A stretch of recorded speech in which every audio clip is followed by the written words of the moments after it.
وَإِذَا خَاطَبَهُمُ الْجَاهِلُونَ قَالُوا سَلَامًا۔ رمضان 2025 کے ختم ہونے کے بعد اگلے سال تک میرا ٹارگٹ ہے کہ میں اپنے بچوں کے ساتھ پورا سال انی صائم ان کی مشق کروں گی، یعنی بلا ضرورت بحث مباحثہ جھگڑا اور باتیں سنانے سے خود کو باز رکھوں گی، کیونکہ حقیقت یہی ہے کہ ماں کی زندگی میں سب سے زیادہ آزمائش بحث اور جھگڑے کی یہی جگہ بنتی ہے۔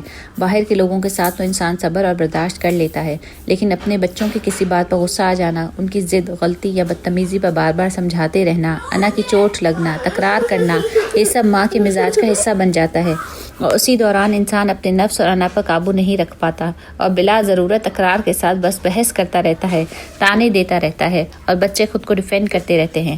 اسی لیے عباد الرحمن کی صفات سے متعلق پہلی آیت میرا ہدف ہے، تاکہ میں اپنے غصے، انا اور زبان کو کنٹرول کرنا سیکھوں، خاص طور پر اپنے بچوں کے ساتھ۔ اور رحمان کے بندے وہ ہیں جو زمین پر آہستگی کے ساتھ چلتے ہیں، اور جب جاہل لوگ ان سے مخاطب ہوتے ہیں تو وہ سلام کہتے ہیں۔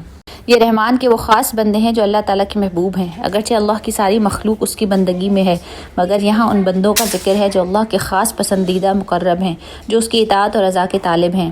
زمین پر نرمی وقار کے ساتھ چلنا، نہ گھمنڈ اور غرور کی چال، نہ مصنوعی عاجزی، نہ کمزوری اور بے بسی، ایک متوازن، مطمئن اور باوقار چال۔ اور جب جاہل لوگ یعنی ضدی، بدتمیز، بدزبان یا لڑاکا لوگ ان سے الجھنے کی کوشش تو کریں، تو عباد الرحمن ان کے مقابلے میں بحث و لڑائی کے بجائے سلامتی کی بات کرتے ہیں، یا بات ختم کر کے خاموشی اختیار کر لیتے ہیں۔ یہ لوگ اپنے وقت، زبان اور اخلاق کو فضول بحث و جھگڑے میں ضائع نہیں کرتے، نہ گالی کا جواب گالی سے دیتے ہیں، نہ اینٹ کا جواب پتھر سے، بلکہ وقار، صبر اور حسن اخلاق کے ساتھ معاملہ کرتے ہیں۔